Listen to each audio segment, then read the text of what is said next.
السلام عليكم ورحمة الله وبركاته. أعوذ بالله من الشيطان الرجيم. بسم الله الرحمن الرحيم.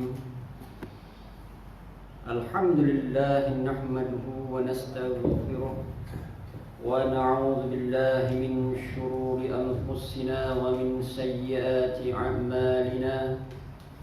من يهده الله فلا مضل له ومن يضلله فلا هادي له. أشهد أن لا إله إلا الله وأشهد أن محمدا رسول الله. والصلاة والسلام على أشرف الأنبياء والمرسلين وعلى آله وأصحابه أجمعين. سبحانك لا علم لنا إلا ما علمتنا إنك أنت العليم الحكيم. ولا حول ولا قوة إلا بالله العلي العظيم.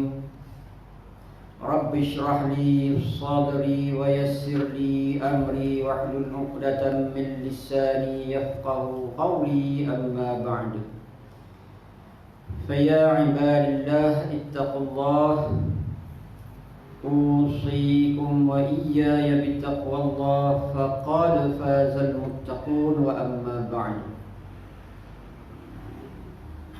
Alhamdulillah, kita rafa'kan setinggi-tinggi pujian kehadirat Allah Subhanahu wa ta'ala, dan kita bersyukur kehadirat Allah Subhanahu wa ta'ala kerana dengan limpah kurnia, taufik dan hidayah Allah Subhanahu wa ta'ala dapat kita berkumpul dalam majlis ilmu di antara Maghrib dan Isyak dengan menggunakan kitab dosa-dosa besar ataupun Al-Kabair yang disusun oleh Imam Al-Hafiz Muhammad bin Ahmad bin Uthman Al-Zahabi.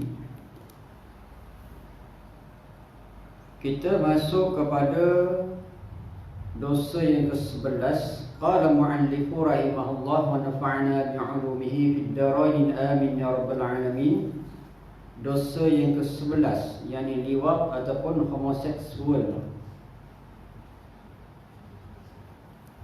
yang mana Imam Az-Zahabi menyusun ataupun meletakkan homoseksual ataupun liwat ini pada bahagian dosa yang ke-11. Apakah yang dimasukkan dalam liwat ini? Liwat adalah merupakan orang laki-laki yang mensetubuhi manusia yang lain, sama ada laki-laki atau perempuan, dengan jalan belakang ataupun dubur. Itu panggil liwat. Allah Subhanahu wa ta'ala telah menceritakan kepada kita dalam kitabnya yang mulia, yakni Al-Quranul Karim, tentang kisah Nabi Lut dalam beberapa tempat, dan di antaranya firman ini, yakni Allah Subhanahu wa ta'ala menceritakan tentang kisah Nabi Lut dan juga umatnya di dalam Al-Quran beberapa tempat. Nabi Lut adalah merupakan Rasul Allah Subhanahu wa ta'ala yang di antara kerosakan yang dilakukan oleh umatnya, mereka melakukan perbuatan homoseksual ataupun liwat. Ini adalah merupakan manusia yang pertama, golongan manusia pertama yang mendatangi manusia yang lain, laki-laki yang mensetubuhi manusia yang lain, sama ada laki-laki ataupun perempuan, dengan jalan belakang ataupun dubur. Ini adalah merupakan permulaan jenayah liwat. Kita sebut jenayah kenapa? Apabila kita sebut jenayah ni adalah merupakan satu perbuatan yang dikutuk oleh Allah, dan juga apabila sebut jenayah di dalam Islam, yang mana hukuman Allah Subhanahu wa ta'ala tetapkan di dunia dengan kadarnya, dan juga Allah Subhanahu wa ta'ala balas di akhirat apabila seseorang itu tidak bertaubat kepada Allah Subhanahu wa ta'ala. Yang mana dosa ataupun kesalahan terhadap Allah ni, ada yang Allah Subhanahu wa ta'ala sediakan hukuman di dunia dan juga di akhirat serentak ataupun dua hukuman, dan juga ada dosa yang dilakukan terhadap Allah, yakni Allah Subhanahu wa taala sediakan balasannya hanya di akhirat sahaja. Dan kebiasaannya hukuman yang Allah Subhanahu wa taala tetapkan di dua tempat, dunia dan akhirat ni, yakni perkara-perkara ataupun kesalahan yang melibatkan sesama dengan manusia. Umpamanya berkenaan dengan harta, mencuri dan merompak, itu adalah merupakan satu jinayah. Ada hukum dunia dan akhirat. Dalam perkara yang melibatkan tuduhan kepada orang yang suci, yakni dengan tuduhan zina ataupun tuduhan liwat, ataupun menafikan seorang perempuan yang merupakan isterinya, menafikan anak kandungan yang dikandung oleh isterinya, di mana tanpa membawa 4 saksi, dia panggil sebagai qazaf.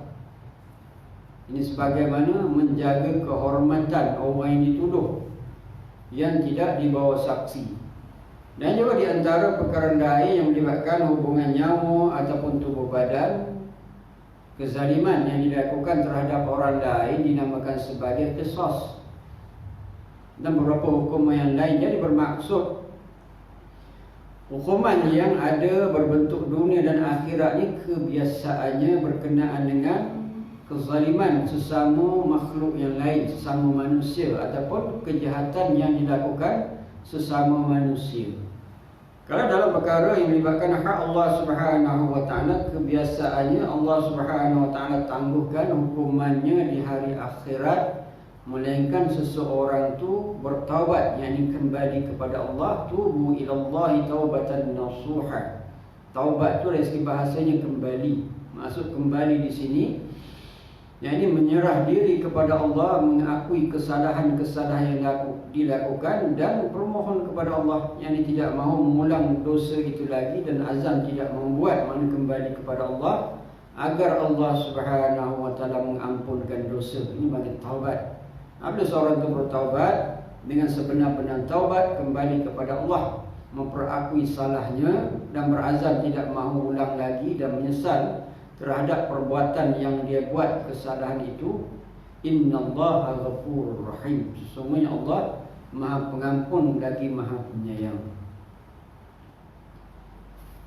Kembali kepada apa yang kita akan bincangkan pada malam ni berkenaan dengan dosa ke-11, liwat ataupun homoseksual. Kita sebutkan tadi dari segi sejarah jenayah ini, adapun kesalahan yang dilakukan ini berlaku pada umat Nabi Lut.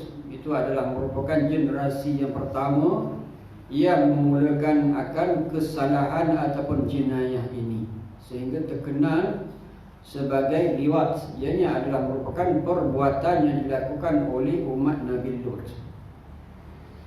Berkenaan dengan kisah Nabi Lut ini disebut oleh Allah Subhanahu wa taala pada beberapa tempat di dalam Al-Quranul Karim. Jadi Nabi Lut, yang dalam surah Hud ayat 82-83, Allah Subhanahu wa taala berfirman, "Falamma jaa amruna ja'alna 'aliyaha safilaha wa amtarna 'alayha hijaratan min sijilin mandud musawwamatan 'inda rabbika wa ma hiya minadh dhalimin bib'id." Yang bermaksud ketika siksaan daripada kami, yakni Allah itu datang, kami jadikan dari negeri kaum Lut itu yang di atasnya dibalikkan ke bawah, dan kami turunkan hujan siksaan ke atas mereka yang berupa batu-batu dan tanah-tanah yang terbakar dengan bertubi-tubi, sebagai yang diberi tanda di sisi Tuhanmu, dan demikian itu tiadalah jauh daripada orang-orang yang zalim. Jadi bagaimana kesalahan jenayah yang dilakukan oleh umat Nabi Lut ini, Allah Subhanahu wa taala azabkan mereka di dunia lagi, di mana mereka itu muka bumi yang mereka huni itu dibalikkan oleh Allah Subhanahu wa taala, yang di bawah naik ke atas diterbalikkan. Dan bukan setakat itu saja, Allah Subhanahu wa taala turunkan siksaan ke atas mereka daripada atas. Siksaan itu berupa batu-batu dan juga tanah-tanah yang terbakar. Yakni batu-batu yang panas, tanah-tanah yang panas dihujankan ke atas umat Nabi Lut kerana perbuatan keji mereka itu. Sebagai apa? Sebagai yang diberi tanda di sisi Tuhanmu, musawwamatan 'inda rabbik, sebagai tanda yang diberikan oleh Allah Subhanahu wa taala, rabbika, Tuhanmu. Wa ma hiya minadh dhalimin biba'id, dan tidaklah demikian itu tiada jauh daripada orang-orang yang zalim. Yang melakukan perbuatan liwat ini adalah merupakan satu kezaliman, satu perbuatan yang amat zalim. Allah Subhanahu wa taala jadikan manusia itu perlu kepada pasangan hidup melalui fitrah mereka. Laki-laki perlu kepada perempuan, perempuan perlu kepada laki-laki, dan mereka diharuskan untuk mendatangi lawan jenis mereka dengan jalan hadapan, dan diletakkan oleh Allah Subhanahu wa taala dengan syarat pernikahan melalui ijab dan qabul. Ijab dan qabul itu adalah merupakan akad. Ijab dan qabul itu maksudnya akad, ikatan, kontrak. Pernikahan itu melalui ijab dan qabul. Dan apabila berlakunya ijab dan qabul, tawaran dan juga penerimaan, maknanya pengantin laki-laki dan perempuan itu boleh melakukan apa saja sesama mereka, dia panggil istimta', melainkan dengan jalan belakang. Jadi boleh buat apa saja, melainkan tidak bolehnya dengan jalan belakang. Dengan syarat apa? Dengan syarat ada ijab dan qabul, ada rukun nikah. Dan penyudah daripada rukun nikah itu yakni ikatan ijab dan qabul. Ini akad itu maksudnya ikatan. Aqadun, aqadah itu maksudnya ikatan. Maksud ikatan di sini ikatan ijab dan qabul. Itu yang ditetapkan oleh Allah Subhanahu wa taala melalui syariat Nabi-Nya sallallahu alaihi wasallam.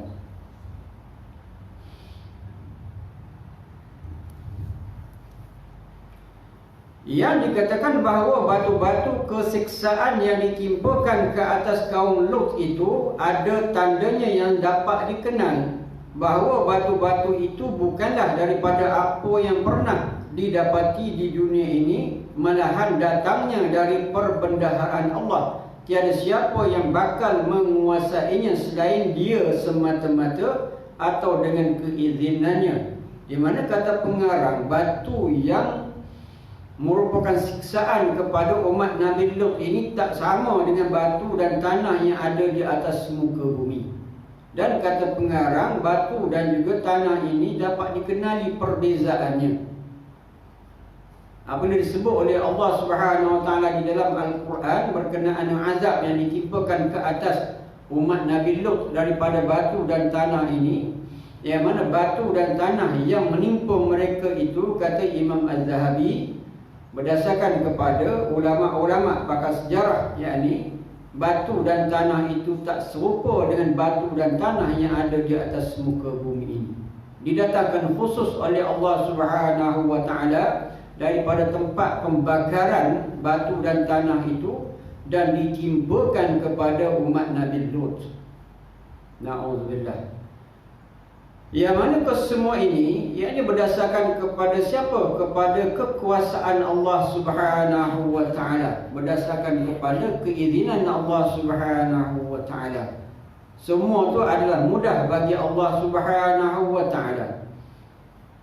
Yang mana alam kesemua itu milik Allah. Allah Subhanahu wa taala nak memberi kebahagiaan, Allah Subhanahu wa taala nak memberi kesiksaan, nak memberi kecelakaan, itu hak Allah Subhanahu wa taala. Sesiapa yang menurut perintah Allah Subhanahu wa taala, Allah taala janji kebahagiaan dunia dan akhirat. Sesiapa yang melanggar perintah Allah, Allah Subhanahu wa taala menjanjikan siksaan dunia dan akhirat. Dan siksaan itu berdasarkan kepada kehendak Allah. Dan apabila kita sebut siksa di sisi Allah Subhanahu wa taala itu amat mudah. Dan siksaan Allah Subhanahu wa taala itu tidak tertanggung oleh kita, tidak tertanggung oleh badan manusia ini. Dan siksaan yang ditimpakan ke atas kaum Lut itu pula tidak mustahil boleh ditimpakan ke atas umat ini pula, jika mereka mengikut jejak perbuatan keji yang dibuat oleh kaum Lut itu. Moga-moga Allah selamatkan kita sekalian daripadanya.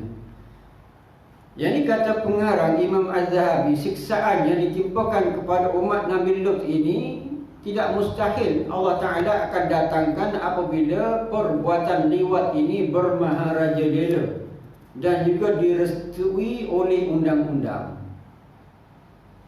Di mana zaman umat Nabi Lut ini, umat mereka itu menerima akan perbuatan liwat, dan liwat ini disetujui oleh mereka. Seumpama mereka ini membenarkan dari segi undang-undang mereka liwat. Dan perkara ini juga kalau kita lihat pada zaman kita ini, ada dah negara-negara yang mengizinkan perbuatan liwat, sehingga mereka membenarkan yang ini laki-laki berkahwin dengan laki-laki. Sudah dilegalkan, yang ini sudah ditetapkan di dalam undang-undang, laki-laki boleh berkahwin dengan laki-laki. Kalau laki-laki boleh berkahwin dengan laki-laki, bermakna mereka ini sudah sampai ke muncak, yakni menghalalkan perbuatan liwat itu. Dan juga ada juga unsur-unsur, ada juga usaha-usaha yang cuba untuk membenarkan perbuatan liwat ini dilakukan di negara kita ni. Ada juga puak-puak yang cuba untuk meminta dibenarkan secara undang-undang. Yang ini usaha-usaha agar dibenarkan secara undang-undang perbuatan keji sama jenis ini dibenarkan di negara kita. Tapi buat masa sekarang ni tidak dibenarkan lagi. Alhamdulillah. Ada negara-negara yang mereka secara undang-undang boleh bernikah sama-sama jenis. Dan ada juga negara yang paling teruk dan paling keji dah kita tengok, membenarkan manusia berkahwin dengan binatang pun ada juga, dah teruk sangat. Berkahwin dengan binatang, manusia berkahwin dengan anjing dan apa sahajalah. Mereka boleh bernikah dengan haiwan, sedangkan manusia yang ada di atas muka bumi ini belum pupus lagi. Yang manusia yang ada di atas muka bumi ini masih ramai lagi untuk dinikahi. Tiba-tiba mereka nak bernikah dengan binatang yang mereka bela, haiwan yang mereka sayangi. Dan setengah daripada mereka juga, yakni secara undang-undangnya memberikan harta pusaka kepada binatang yang mereka nikah tu. Pelik sungguh perbuatan manusia. Ramai lagi manusia yang lain perlu kepada harta untuk makan minum. Tiba-tiba binatang yang bebas untuk bergerak di atas muka bumi ini boleh makan apa sahaja, tak ada halal haram, dan perut mereka dijadikan oleh Allah tu kuat, boleh makan apa sahaja, sama ada yang ada virus ataupun kuman kuatnya binatang ini. Tiba-tiba mereka meletakkan undang-undang boleh beri harta pusaka kepada binatang itu untuk hidup. Na'udzubillah. Pening. Kalau tengok manusia semakin pening.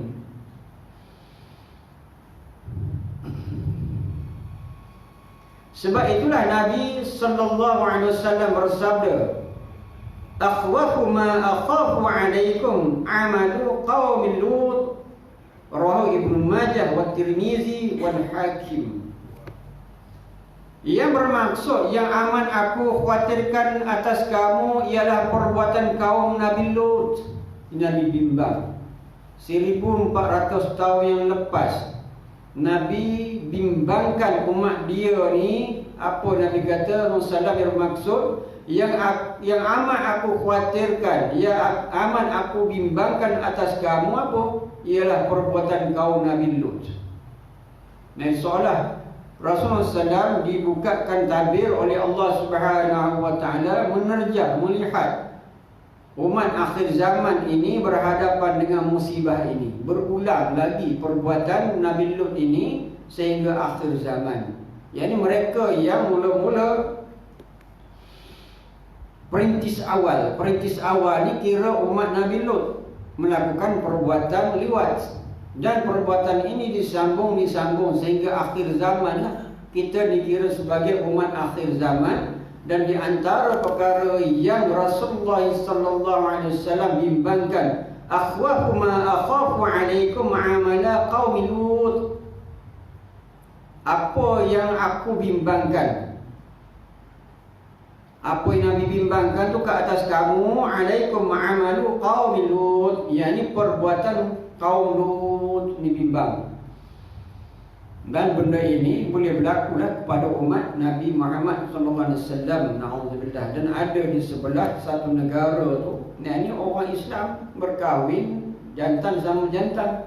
Kalau tuan boleh search dalam internet, ada orang Islam yang duduk satu negara di sebelah barat sana berkahwin jantan sama jantan. Kita tengok pun geli, dua-dua berjambang geli. Tak lalu kita kan, tak lalu, tak selera kita jantan sama jantan. Na'udzubillah.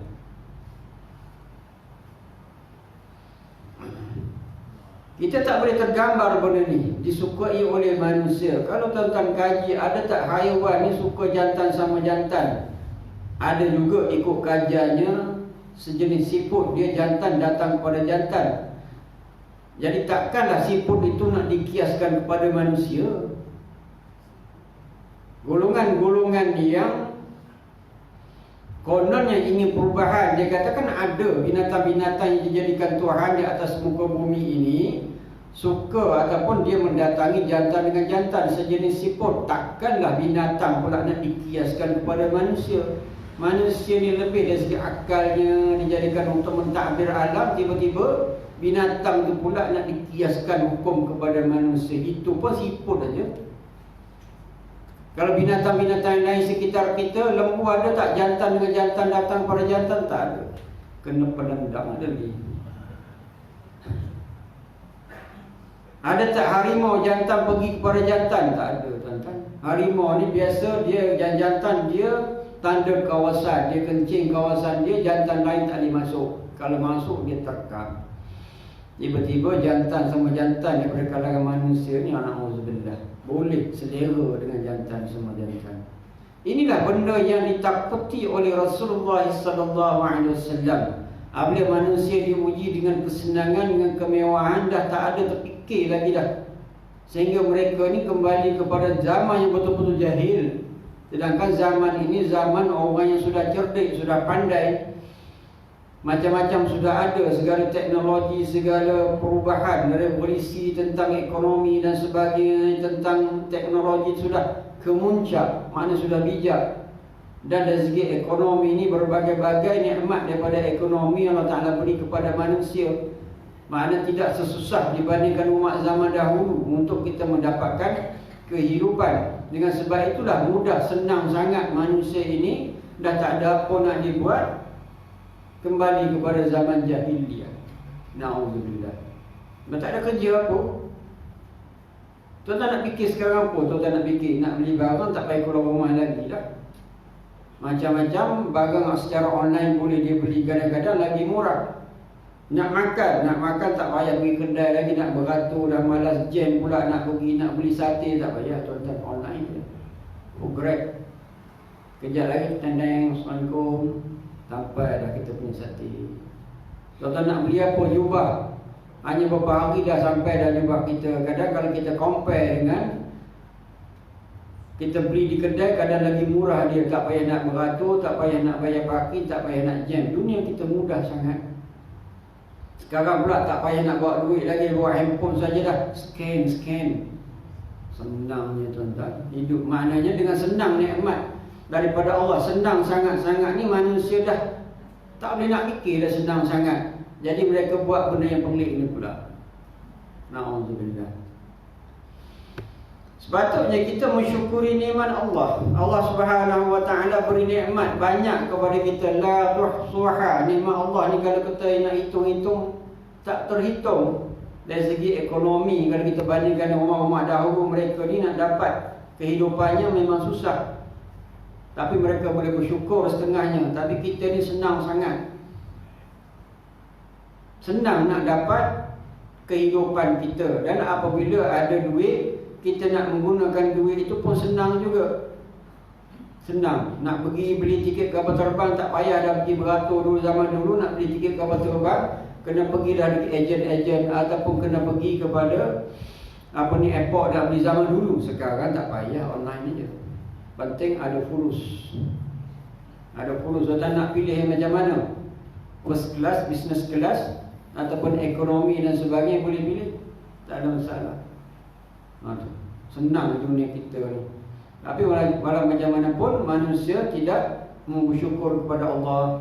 Wa qalilun min ibadiyash syakur. Sikit daripada kalangan hamba aku bersyukur. Maksud sikit di sini, orang yang menggunakan nikmat Allah untuk beribadah kepada Allah sikit.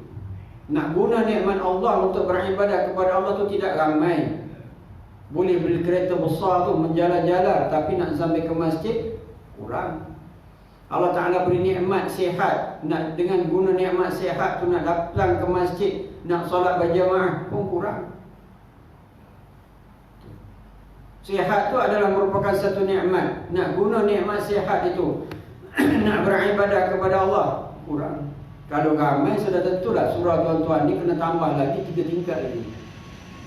Kalau orang boleh bersyukur dengan nikmat Allah, sihat dia, duit ringgit dia, kenderaan dia, segala-galanya, kalau nak disyukuri menggunakan nikmat Allah dengan beribadah kepada Allah, surah tuan-tuan ni kena tambah 3-4 tingkat lagi. Tak payah bimbang dengan peruntukan. Lalu tabung je 50, 60, 1000 terus masuk dalam tabung, tak heran. Tapi tak ramai. Wa qalilun min ibadiyash syakur. Sikit daripada kalangan hamba aku tu bersyukur. Masuk kata ulama, sikit tu orang yang dapat nikmat Allah, nak guna nikmat Allah untuk beribadah kepada Allah tu memang sikit. Ada datang ke surau masjid yang tunggu masa nak mati je. Tak semua dah, tapi macam tu. Datang masjid kenapa? Yalah dah lama dah duduk hidup dunia ni pecinan, kokot mati dia selesai. Maknanya ada yang macam tu. Itu pun alhamdulillah, syukur. Ada syukur, alhamdulillah. Yang ramai lagi yang tak ingat mati pun ada. Tak ingat mati.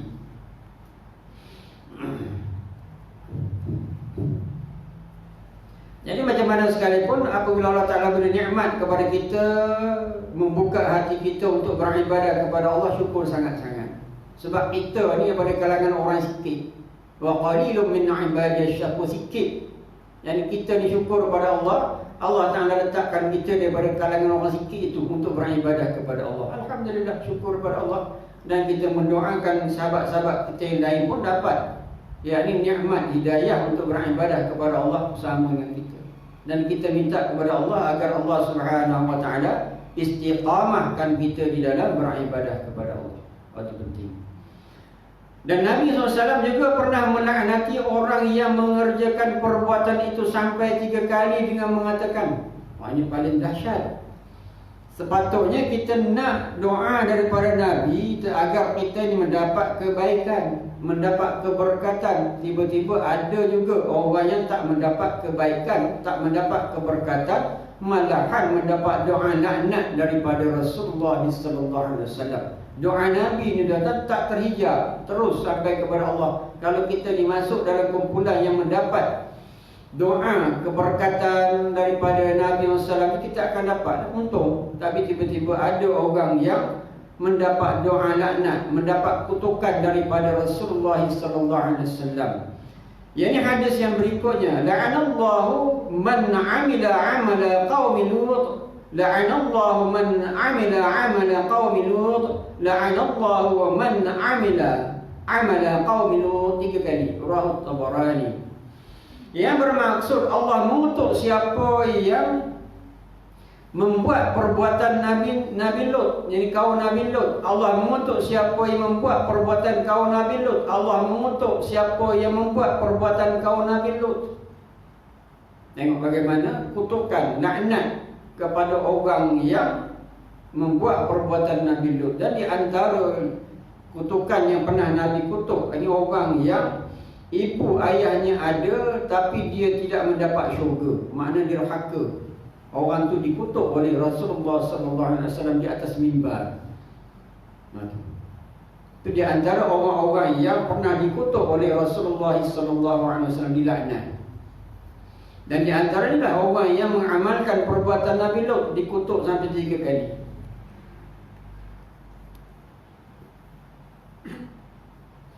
Dan Nabi SAW bersabda lagi, "Man wajadtumuhu ya'malu 'amala qaumi Lut faqtulul fa'ila wal maf'ula bih." Rawahu Ahmad. Hadis yang bermaksud, barang siapa di antara kamu yang mendapati siapa yang melakukan perbuatan kaum Nabi Lut, maka bunuhlah orang yang melakukan serta mengajak untuk dilakukan. Jadi hukumnya, yang ini liwat ini termasuk dalam bab dipanggil sebagai qanun jinayah syar'iyah. Qanun masuk undang-undang jinayah ini disebutkan tadi kesalahan yang kebiasaannya ada hukuman dunia dan juga akhirat. Di mana berdasarkan hadis ini, barang siapa di antara kamu yang mendapati siapa yang melakukan perbuatan kaum Nabi Lut, maka bunuhlah orang yang melakukan serta mengajak untuk dilakukan. Yang kalau didapati, dapat dilihat, disaksikan. Masuk saksi di sini mesti ada 4 orang. 4 orang tu mesti 8 mata. Mata yang sempurna melihat. Apabila kes ini sampai ke mahkamah, diadukan ke mahkamah, mahkamah hakim, melalui hakim akan minta saksi. Apabila minta saksi, kena bawa saksi 4 orang. 4 orang tu 8 mata. Mata yang sempurna, bukan mata yang pakai cermin mata, tidak. Mata yang sempurna lihat. Kalau pergi mahkamah, tiba-tiba dalam seorang tu pakai cermin mata. Hakim tanya, masa tuan tengok tu nampak cermin mata 5 bingkai tu dekat mana? Atas ke bawah? Saya tak pasti atas bawah. Kes macam tu dia akan jadi ragu-ragu. Jika hakim nak memutuskan hukuman ni mesti dalam keadaan yang betul. Nak hukum ni, hukum benar liwat ni. Liwat ni apabila sabit dengan dia punya qarinah ataupun evidence-nya lengkap, orang tu boleh hukum bunuh. Jadi hakim nak menghukumkan bunuh ni mesti saksi ataupun bukti-bukti tu, proof tu mesti betul-betul tepat untuk menghukum. Dan sesiapa yang tidak boleh bawa saksi 4 orang 8 mata ini, dia akan kena qazaf. Menuduh orang lain melakukan perbuatan liwat tanpa ada saksi, orang tu kena hukum qazaf 80 sebat. Dan kalau orang tu boleh membawa saksi seperti mana yang dikehendaki dalam syariat, di mana hakim akan memutuskan orang yang melakukan perbuatan liwat itu dengan hukuman bunuh. Berat sungguh liwat ni, berat sungguh perbuatan sampai kena bunuh ni. Berkata Ibnu Abbas radhiyallahu anhu, hukumannya ialah dengan disyarikan dahulu rumah yang paling tinggi di tempat itu, lalu dibuangkannya dari atas rumah itu, kemudian barulah dilontarinya pula dengan batu yang sampai mati, iaitu sebagaimana yang dilakukan terhadap kaum Nabi Lut itu. Ini pendapat Ibnu Abbas. Macam mana hukuman itu? Hukuman kepada orang yang melakukan perbuatan liwat berdasarkan hukuman yang berlaku di zaman Nabi Lut dulu, cari tempat yang tinggi, ditolak jatuh, lepas tu barulah dibaling, dilontar dengan batu. Macam tu dia punya azabnya. Kalau orang yang berzina, yang muhsan ni orang yang menikah, merasai hubungan secara sah nikahnya, dia mana zina muhsan, kena baling dengan batu. Bukan ditolak daripada tempat tinggi, tapi dibaling dengan batu, sabit dengan hadis Rasulullah SAW. Dan perbuatan zina ghairu muhsan, ghairu muhsan ni orang tidak pernah bernikah, dia melakukan penzinaan berdasarkan kepada ayat surah An-Nur. Surah An-Nur itu, iaitu orang tu kena sebat 100 rotan dan kena luar negeri bagi ghairu muhsan. Kalau muhsan, iaitu kena baling batu sampai mati.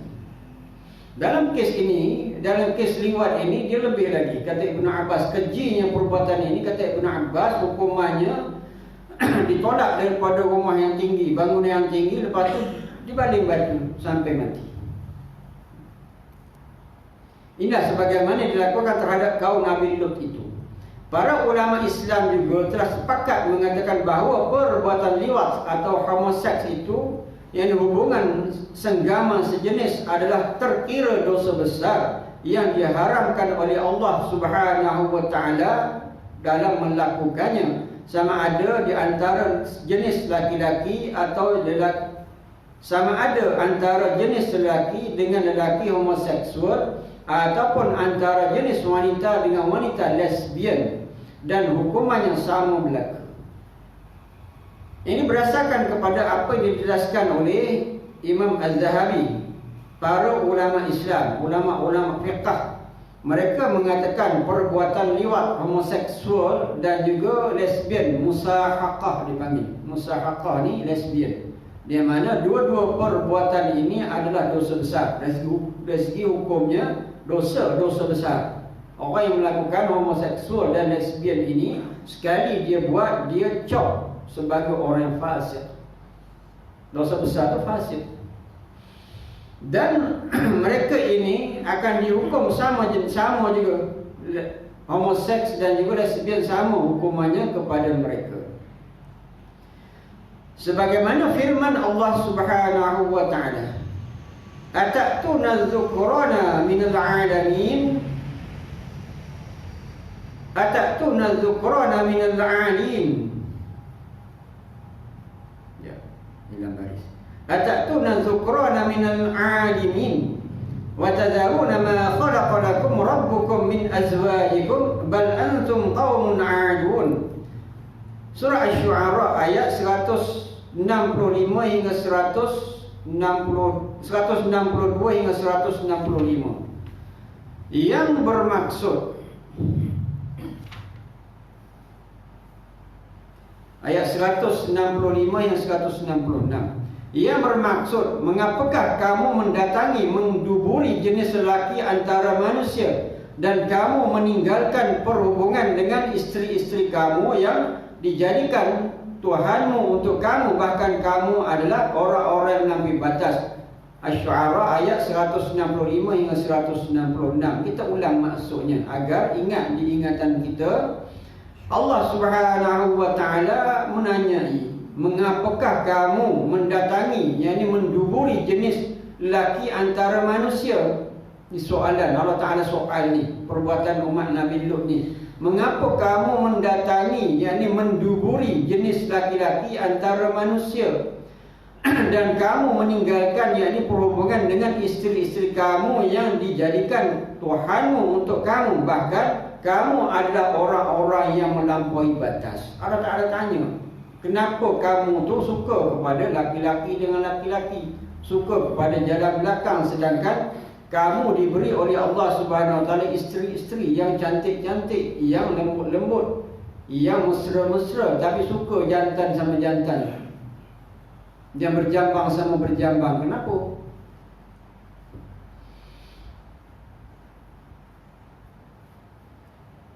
Dan soalan ini jugalah yang ditanya oleh Nabi Lut kepada kaumnya, di mana kaumnya kata kami tak selera dengan perempuan.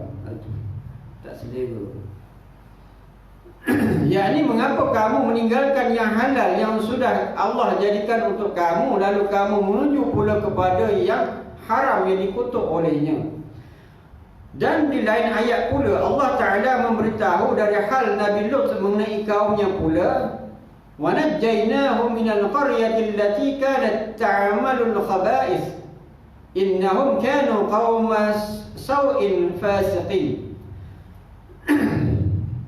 Al-Anbiya ayat 74. Dan kami Allah telah menyelamatkannya, yakni Nabi Lut, daripada kampungnya yang penduduknya melakukan perbuatan yang buruk, yakni liwat. Sesungguhnya mereka itu adalah golongan orang-orang yang jahat dan berdosa, ini fasik. Dan apabila saat Allah Subhanahu Wa Taala nak mengazab umat Nabi Lut, kaum Nabi Lut ini, Allah Subhanahu Wa Taala mengarahkan Nabi Lut, jauhkan dia daripada kampung dia, pergi ke tempat yang lain. Dan di antara orang yang mendapat azab masa azab ini ditimpakan, yakni isteri Nabi Lut. Apabila dia dilarang daripada memandang ke belakang, dia degil juga, dia pandang ke belakang, di mana dia tertimpa sebagai orang yang punya azab. Sebab isteri Nabi Lut ini umpama dia bersekongkol dengan kaum Nabi Lut itu sendiri. Kadang-kadang isteri Nabi ini diuji dengan isteri mereka tidak ikut dakwah mereka. Kadang anak mereka juga tidak ikut dakwah mereka, sebagaimana berlaku kepada Nabi Nuh AS. Kan'an bin Nuh itu tidak ikut dakwah Nabi Nuh. Dan itulah ujian para Nabi, para Rasul. Jadi apabila satu orang tu berjuang dalam agama, tidaklah semudah kita lihat. Kita tidaklah boleh menggambarkan bagaimana mereka tu boleh hidup senang lenang kalau berjuang dalam perkara agama ni. Para Nabi, para Rasul berhadapan dengan bunuh. Hatta mereka, isteri mereka, anak mereka juga, sebahagian daripada tidak ikut dakwah mereka. Seperti yang berlaku kepada Nabi Lut, seperti yang berlaku kepada Nabi Nuh AS, serta anaknya pun tak ikut dakwah Nabi Nuh.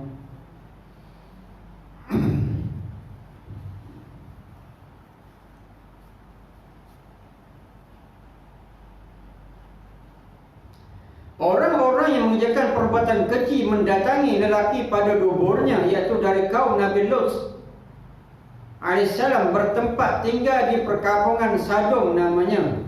Orang-orang yang sangat suka mengerjakan berbagai-bagai perbuatan keji dan buruk, sebagaimana yang dijelaskan oleh Allah di dalam Al-Quran, yang diantaranya suka melakukan perbuatan homoseksual atau liwat dengan menyetubuhinya pada duburnya. Mereka tidak segan-segan melakukan yang demikian itu, sehingga di tempat-tempat ramai seperti di kelab-kelab pertemuan mereka, di samping perbuatan-perbuatan dosa buruk yang lain. Yakni perbuatan kaum Nabi Lut. Kaum Nabi Lut ni bertempat di sebuah perkampungan di tempat dia panggil Sodom. Sodom ni maknanya satu tempat yang terkenal sebagai perbuatan keji inilah.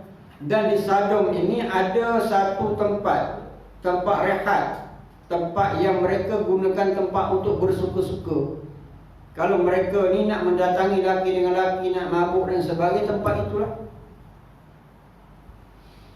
tempat penuh maksiat ini. Dan perbuatan liwat, perbuatan laki-laki dengan laki-laki ini bukan tempat yang sunyi-sunyi, dia tempat orang ramai pun boleh. Begitu. Dan di antara perbuatan yang minimal kejinya lah, minimal keji umat Nabi Lut ni, minimal keji. Liwat ni keji sangat lah. Perbuatan minimal keji ni, mereka suka kentut kepada orang lain. Buruk sungguh, perbuatan ni memang buruk. Di antara perbuatan kejinya, mereka suka kentut kepada orang, bergurau-gurau dengan kentut. Inilah, kalau kita jangan buat gurau-gurau dengan kentut. Kejinya tuan-tuan. Jadi maknanya, kalau dah mereka meliwat di khalayak ramai itu pun mereka tak malu, kentut tu dah biasa lah. Jangan buat kentut. Hatta bukan setakat kentut, kita sendawa di depan orang pun perbuatan tu buruk. Sedangkan sendawa itu, kalau kita nak bersendawa pun, tahan sendawa kita, jangan kuat-kuat. Ini orang kadang-kadang antara kita ni suka sendawa gitu. Tidak elok. Itu bukan adab yang diajarkan oleh Rasulullah SAW. Itu benda yang tidak cantik. Jadi apabila kita kenyang tu, Allah Subhanahu Wa Taala, Nabi SAW suruh kita mengucap alhamdulillah, syukur nikmat kenyang. Bukan kita keluarkan sendawa kuat-kuat menyebabkan orang lain pun rasa geli.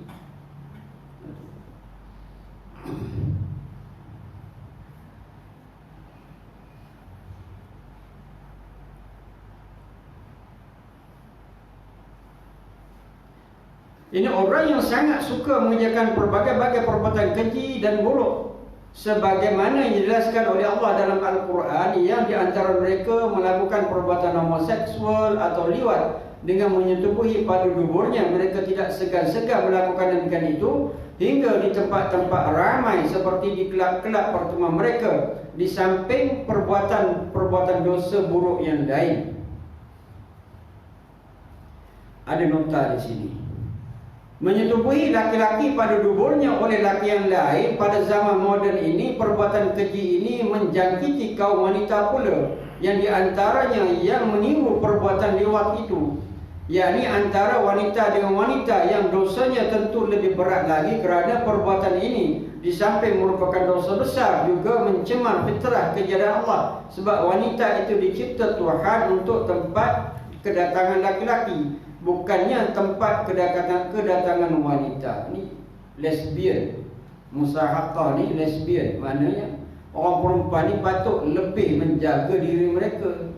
Orang perempuan ni dia adalah orang yang pemalu. Tiba-tiba mereka pun buat benda ini.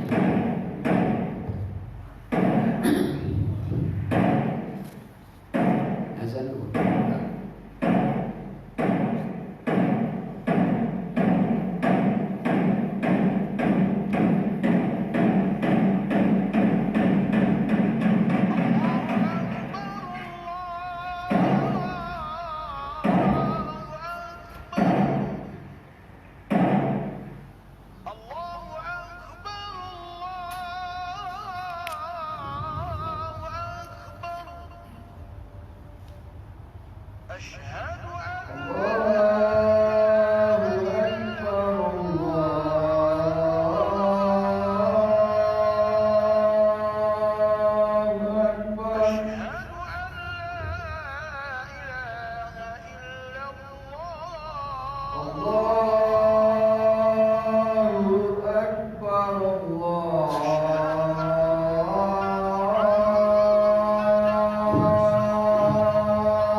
Menurut riwayat Ibn Abbas radhiyallahu anhu, yang dilakukan oleh kaum Nabi Lut dari pekerjaan buruk itu ada 10 macam kesemuanya. Ada 10 perbuatan keji yang dilakukan oleh umat Nabi Lut, perbuatan yang tidak baik. Yang pertama, menggulung rambut dan melepaskan kain tutup aurat. Mereka ni suka tidak menutup aurat. Yang kedua, menembak dengan senapang. Yang ketiga, melontar dengan kerikil, bermain. Yang keempat, bermain adu burung-burung merpati yang dara, melaga-lagakan burung. Yang kelima, meniup pada jari sebagai peliut. Yang keenam, mengikat buku-buku lali. Yang ketujuh, menurunkan pakaian hingga menyapu jalan. Yang kedelapan, melepaskan kancing baju. Yang ini mereka ni umat yang tak suka tutup aurat. Terus sembuh. Jadi umat sekarang pun tak kurang ada yang macam tu, suka buka aurat. Yang kesembilan, mencandui minuman keras. Yang kesepuluh, mendatangi lelaki pada dubur. Yang ini mereka lebih senang melakukan liwat atau homoseksual. Dan barangkali yang menimpa umat ini ialah bencana atau musibah pendatangan wanita kepada wanita lesbian yang sama terkutuknya dengan liwat tadi. Nabi SAW pernah bersabda, yakni umat Nabi Lut terkenal sangat dengan liwat. Dan manusia zaman sekarang ini pun pula ada pula lagi satu benda yang keji lain, ni lesbian. Umat yang akhir zaman ni ada yang terkenal juga dengan lesbian atau musahaqah. Yang ini, perkara ini dijelaskan oleh Rasulullah SAW, yang di mana Nabi SAW pernah bersabda, sihaqun nisa'i bainahunna zina. Rawahu Tabarani. Yang bermaksud pergeseran kelamin antara wanita dengan wanita adalah suatu penzinaan. Perjelas, yang ini lesbian, yang ini perempuan mendatangi perempuan yang lain untuk melepaskan keinginannya, dipanggil sebagai zina, seperti zina juga. Dan daripada riwayat Abu Hurairah radhiyallahu anhu bahawa Nabi SAW telah bersabda, arba'atun yusbihuna fi ghadabillahi wa yumsuna fi sakhatillah. Qila man huwa ya Rasulullah? Qala al-musyabbihuna min ar-rijali bin nisa wal mutasyabbihatu min an-nisa'i bil rijal walladhi ya'ti al-bahimah walladhi ya'ti adh-dhakar ya'ni liwat. Rawahu Tabarani wal Baihaqi. Yang bermaksud ada 4 golongan manusia, mereka berpagi dalam kemurkaan Allah dan mereka berpetang juga dalam kebencian Allah Subhanahu wa taala. Ingat, ada 4 golongan. Bangun pagi-pagi je mereka dimurkai oleh Allah, dan petang pula Allah Taala benci mereka. Na'udzubillah. Pagi petang ni adalah satu saat untuk kita berpahala, menambah pahala. Malam ni tidur. Pagi petang ni adalah merupakan satu masa untuk kita berbekal untuk akhirat. Yang berbekal akhirat tu daripada apa? Untuk mendapat kecintaan daripada Allah, untuk mendapat keredaan daripada Allah. Tapi ada 4 golongan. Pagi-pagi dia dapat kemurkaan Allah, petang pula Allah Ta'ala benci dia. Na'udzubillah. Mana lagi tempat untuk kita mendapat rahmat Allah? Pagi petang ni tempat untuk kita berusaha, sama ada dunia dan juga akhirat.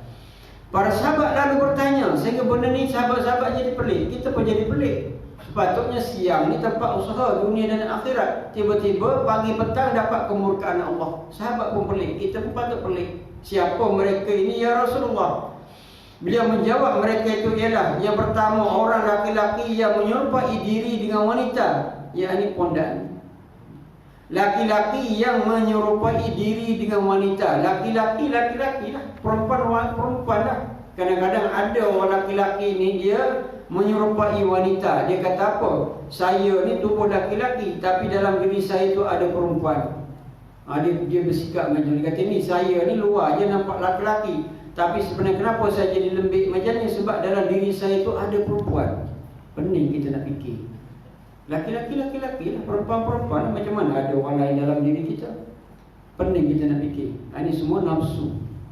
Yang nafsu itu ditunggang oleh syaitan, nak merosakkan kita. Ni golongan yang kita ulang. Orang laki-laki yang menyerupai diri dengan wanita ni. Kalau kita ada siapa-siapa kerabat kita yang macam nak jadi perempuan ni, cegah daripada awal. Nasihat, tegur dia, kaunseling dia. Sebab orang ini kalau menuruti akan nafsu diri dia, dia akan berpakaian, berperwatakan, bercakap, hidup dia macam wanita. Sedangkan dia laki-laki. Pagi petang dia mendapat kemurkaan, laknat daripada Allah Subhanahu wa taala. Tak ada excuse. Tak ada istilah dalam diri saya ni ada perempuan, walaupun jasad saya laki-laki. Tak ada istilah laki-laki tetap laki-laki, hukum laki-laki. Perempuan sebagai wanita tetap hukum sebagai wanita. Tak ada ni, setengah-tengah tak ada. Laki-laki tak, wanita tak, tengah-tengah tak ada, tak ada. Yang kedua, orang perempuan yang menyerupai diri dengan laki-laki dengan berlagak atau berpakaian, tomboy ke orang panggil zaman sekarang. Ni orang perempuan yang dia berpakaian ataupun berperwatakan laki-laki keras dia, padahal dia wanita. Maknanya dia jasad dia perempuan, dalam dia laki-laki pula. Dia bercakap macam laki-laki, berpakaian macam laki-laki, jadi keras gitu. Zaman sekarang bagi tomboy ke orang cakap macam tu kan. Jangan. Kalau ada, nak ada dalam keluarga kita yang macam tu, cegah dia. Kadang-kadang boleh berlaku. Boleh kita biarkan dia. Mungkin kadang-kadang adik-beradik dia semua laki-laki, yang kecil sekali perempuan. Jadi ikut abang-abang dia. Kalau mak ayah tak tengok benda macam tu, biarkan je, bahaya. Jadi kalau dia hidup macam tu, dapat laknat pagi dan petang, sebab menyerupai yang lain. Yang ketiga, orang yang berbuat mesum dengan binatang. Orang yang mendatangi binatang, setubuh dengan binatang. Na'udzubillah, lalu budak-budak dengan binatang. Ada tuan-tuan, benda macam ni memang ada. Kalau disebut oleh Nabi SAW itu memang ada. Orang yang menzinai binatang, datang kepada binatang. Dan ini maksud binatang di sini binatang yang dibela lah. Kan, binatang yang dibela. Kalau binatang liar, taklah ada kan. Binatang dibela macam kambing ke, macam lembu ke, umpama macam tu. Kalau harimau tak datang tentang dekat harimau. Cuba buat harimau nak tengok, dengan singa nak tengok. Dia kena ngap. Kalau lembu kambing itu tak ada lah ngap dia. Yang keempat, lelaki yang menyetubuhi lelaki, yakni liwat. Ini 4 golongan ini hadis diriwayatkan oleh Imam Tabarani dan Baihaqi. 4 golongan ini pagi dan petang mendapat laknat, mendapat kemurkaan Allah Subhanahu wa taala. Yang pertama tadi yang cukup-cukup nak dijagalah. Yang laki-laki nak jadi perempuan, yang kedua perempuan nak jadi laki-laki, tu nak jaga tu. Mungkin boleh berlaku di dalam keluarga kita. Dan yang berikutnya, yakni datang kepada binatang. Yang keempatnya liwat. Wallahu a'lam. Mudah-mudahan apa yang kita kongsikan pada malam ini dapat bermanfaat kepada kita. A'udzubillahi minasyaitonirrajim. Bismillahirrahmanirrahim. Alhamdulillahirabbil alamin. Allahumma arinal haqqa haqqan warzuqna ittiba'ahu wa arinal batila batilan warzuqna ijtinab. Allahumma fa'alna bima 'allamtana waj'alna min 'ibadikas salihin. Wa sallallahu ala sayyidina Muhammad wa ala alihi wa sahbihi wa sallam. Walhamdulillahil alamin. Aqulu qawli hadha wa astaghfirullahal azim li wa lakum wa lisa'iril muslimin wal muslimat fastaghfiruhu innahu huwal ghafurur rahim. Assalamualaikum warahmatullahi wabarakatuh.